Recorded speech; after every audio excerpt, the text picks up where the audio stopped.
Hello, ഇന്നത്തെ video എന്താണെന്ന് കാണണ്ടേ? ഇന്ന് ഫുൾ അടുക്കള വിശേഷാട്ടോ. പിന്നെ ഇപ്പോൾ അതേ പുറത്ത് വീട്ടിൽ പണിക്കാരൊക്കെ ഉണ്ട്. അപ്പോൾ അങ്ങനെയാണ്. ഇപ്പോൾ നമ്മളിത് അടുക്കളയ്ക്ക് നേരെ വന്നിട്ടുണ്ട്.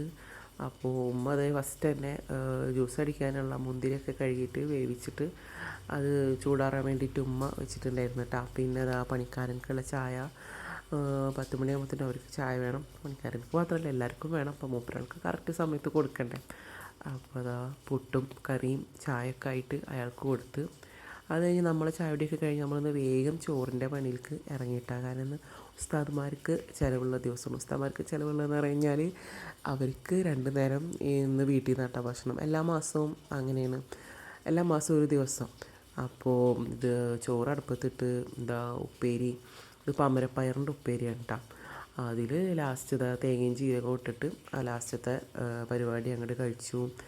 പിന്നെ നല്ല ബീഫ് കിട്ടിയപ്പോൾ ഉണ്ടായിരുന്നു. അപ്പോൾ കുറച്ച് ബീഫ് കറിയും വെച്ചിട്ടുണ്ടായിരുന്നു.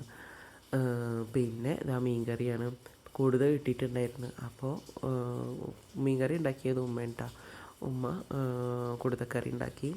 അപ്പോൾ ലാസ്റ്റ് ടച്ചപ്പാണ് ഇത്. കുടുതക്കറി ഉണ്ടാക്കി കഴിഞ്ഞിട്ട് അതിലേക്ക് താളിച്ചപ്പോൾ ഓരോ പാത്രത്തിലേക്ക് വെക്കേണ്ട. ബീഫ് കറി വെച്ച്, മീൻ കറി വെച്ച്, ഉപ്പേരി വെച്ച്, മീൻ പൊരിച്ചത് വെച്ച്, പിന്നെ അതൊക്കെ വെച്ചിട്ട് ഇതാ നമ്മളെ പാത്രം ക്ലോസ് ചെയ്ത്. പിന്നെ കുപ്പിയിൽ മോരുകറിയും സ്ഥലമാണ്. അപ്പോൾ മോരുകറിയും അതേപോലെ പപ്പടവും പഴവും അത് നമ്മൾ സെപ്പറേറ്റ് ആക്കിയിട്ട് ആ കവറിൻ്റെ ഉള്ളിലേക്ക് വെച്ച് കൊടുത്തിട്ട് ആ പണി അങ്ങനെ തീർന്നിട്ടാണ്. ഉച്ചക്കത്തെ പരിപാടി അവിടെ കഴിഞ്ഞു. അപ്പോൾ അതൊക്കെ കഴിഞ്ഞപ്പോഴാണ് ഞാനിങ്ങനെ മധുരം ഉണ്ടാക്കാൻ ഒരു ആഗ്രഹം. എന്നിട്ട് ഞാൻ വേഗം കുറച്ച് കസ്റ്റാർഡ് പുഡിങ് ഉണ്ടാക്കണേ. അപ്പോൾ പാല് തിളച്ചതിലേക്ക് കുറച്ച് സേമിയയും അതേപോലെ ചവ്വരി ഞാൻ സെപ്പറേറ്റ് വേവിച്ചിട്ട് ചവ്വരിയും ചേർത്ത് കൊടുത്ത്, പിന്നെ കസ്റ്റാർഡ് പാലിൽ കലക്കിയിട്ട് കസ്റ്റാർഡ് ഒഴിച്ച് കൊടുത്ത്, പിന്നെ കുറച്ച് വാനില എസൻസും ഒക്കെ ചേർത്ത് കൊടുത്ത്, എന്നിട്ട് തണുത്തതിന് ശേഷമാണ് ഞാൻ ഇതിൽ കട്ട് ചെയ്ത് വെച്ച ഫ്രൂട്ട്സുകളെല്ലാം ചേർത്തത്. ഉള്ള ഫ്രൂട്ട്സൊക്കെ ചേർത്ത് കൊടുത്തിട്ടുണ്ട്. അനാറും അണ്ടിപ്പരിപ്പും എല്ലാം ചേർത്ത് തണുത്ത് കഴിഞ്ഞതിന് ശേഷം കഴിക്കാൻ അടിപൊളി ടേസ്റ്റാണ്. ഇപ്പോൾ ഇതിന് രാത്രിക്കുള്ള സമയമായി. പത്തിരി, ചപ്പാത്തി, മുട്ടക്കറി അതായിരുന്നു ഇന്നത്തെ രാത്രിത്തെ ഫുഡ്.